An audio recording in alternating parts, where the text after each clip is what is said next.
So what about the other 1% of the UFO phenomenon? Has there ever been legitimate sightings? As promised, we're going to cover this 1% in a future episode. But I'll share with you something a wise man once shared with me. Before we should start focusing on dealing with problems outside our world, we should first focus on solving the problems within our world. And before you can start solving problems within your world, you first have to solve problems within yourself and within your surrounding environment of family and friends. So basically what I'm trying to say is that we have priorities that we need to focus on first and foremost so we can successfully build our lives and our minds. Now, it's no secret that the difference between what the government knows about UFOs and aliens and what is shared or released to the public is extremely enormous. And unfortunately, governments and several organizations on Earth are taking advantage of the UFO phenomenon to achieve worldly agendas. So why do we see particle beams, huge ones, firing at things that are, you were saying 200,000 Gs? Yep. I mean, go over that. Well, because I think it's part of a test for if there are bad guys out there. Or maybe they're doing preparations for factions. We may be looking at more than one faction. Remember, these groups tend to fragment. They fractally fragment so that you have wars within wars within wars. You know. But why would NASA release that footage?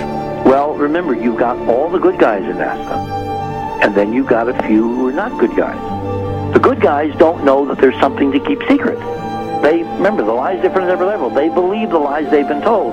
So when you set up a structure, an institution, which is supposed to be open and above board and is supposed to present live TV of the shuttle missions, they present live TV. Now, the controllers can't say, oh, well, you can broadcast this, but you can't broadcast that. Because the honest guys will then say, sure. Well, why can't we broadcast that? So people always say if this was happening, it would come out, and it is coming out. Well, I mean, I agree with you. When you've got the Catholic Church saying we need to love the aliens, they're our brothers, when you've got every major denomination saying it, when you've got all the movies, and you've got, in the 80s, huge programs at the Olympics with aliens landing, fake aliens, and you've got huge things the size of 3 football fields floating over Dallas, and stuff all over the place. Something's going on. And then I read government documents about fake extraterrestrial landings. Any of this. Why? I mean, you believe it's fake. Remember Operation Northwoods? Yes.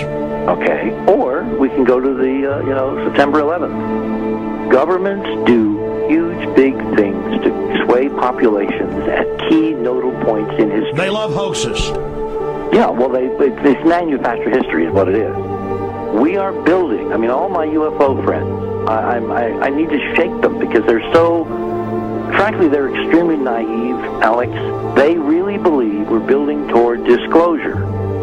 I believe we're building toward a mass, carefully manufactured, fake event where ETs, who are really humans, who are really part of this secret clique, who are probably Nazis, who have developed or perfected their technology from World War II, which is why you've got to get, Joseph on. They are going to basically fake out the world. And there's an incredible window on the Nazi black ops programs, the compartmentalized, incredible high-technology efforts that were being funded by the Nazi war machine, particularly toward the end of the war, in a desperate effort to win the war, and they fastened their hopes on several key technologies, some of which appear to be the control of gravity itself, which again is a separate piece of data from my work, which came at this from a hyperdimensional physics perspective. We know there's a lot of suppressed technology. 20 years after the B-2 bomber was already in service, they declassify it. So we have a lot of cases of that. We know there's a whole shadow government.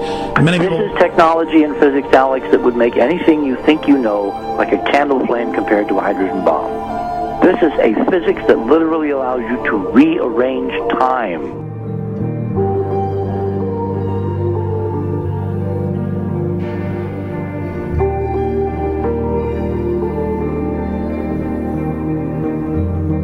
But I mean, imagine you've got all these compartments in these pyramids within pyramids of compartmentalization. That's why that's the New World Order symbol.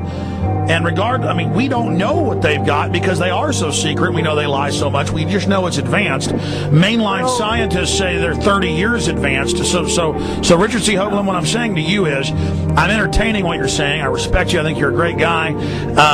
My only issue is, like you said, dealing with what we know they could be up to. The fact, Alex, we have done experiments. We have our own data. We have experiments now from the Soviet Union. 30, 40 years when the Iron Curtain came down, when Glasnost finally prevailed, a huge amount of stuff was declassified from the KGB as well. And we now have put this data together. We not only know what the physics is, we know what it can do, we know what it's based on, we know how to make it work. We've seen in our own experiments ample evidence. We've seen experiments across the American landscape and even in Europe that vindicate various parts of this. And the latest thing I'm working on, it looks like von Braun himself was deeply involved in some of this early physics experimentation, but they're keeping all the good stuff for themselves. The reason is that if we got access to the good stuff, if we got access to the technologies, the energy, we wouldn't be worried about $4, $5 a gallon gas or $10 a gallon gas. We would live like people are supposed to live, all 6 billion of us who could live lightly on the earth, Alex, with this technology. And live longer. Absolutely, and better, and you could live to 200-300 and have the virility of your 20s and 30s. There's extraordinary medical breakthroughs, there's extraordinary physics breakthroughs, technology breakthroughs, energy. It's all been kept away. Think about it. We're already on a planet hurtling through space, all these wonders around you, and you've been taught it's bizarre to question, and that's because there's so many kooks in the alternative movement who do talk about ridiculous, Hollywood-style green men, instead of really looking at the shadow government and all these crazy secret societies that are admittedly running NASA and the shadow government. Now, ladies and gentlemen, during this talk that I'm going to give you, I'm going to explain to you the history of this phenomenon, who the secret government really is, and I will name them by name: beginning group, the study group. I will tell you who they are today. I'm going to tell you what this is all about. I'm going to tell you who's selling drugs to your children, and I'm going to tell you why the United States government is afraid for you to find out what the truth is regarding UFOs.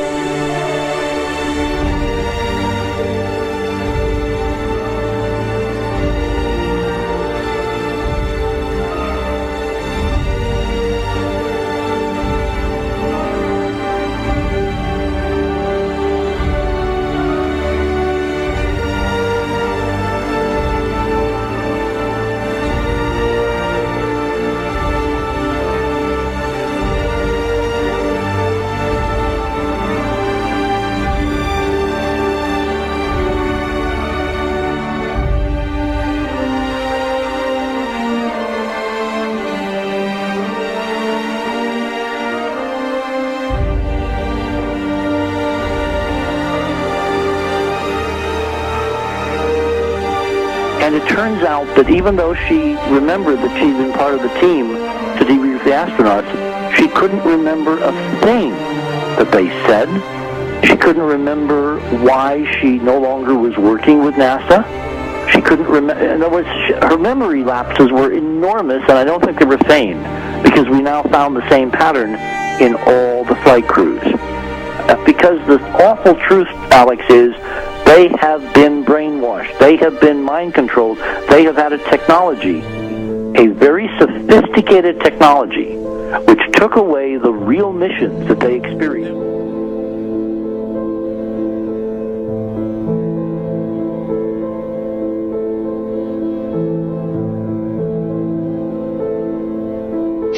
Sorry.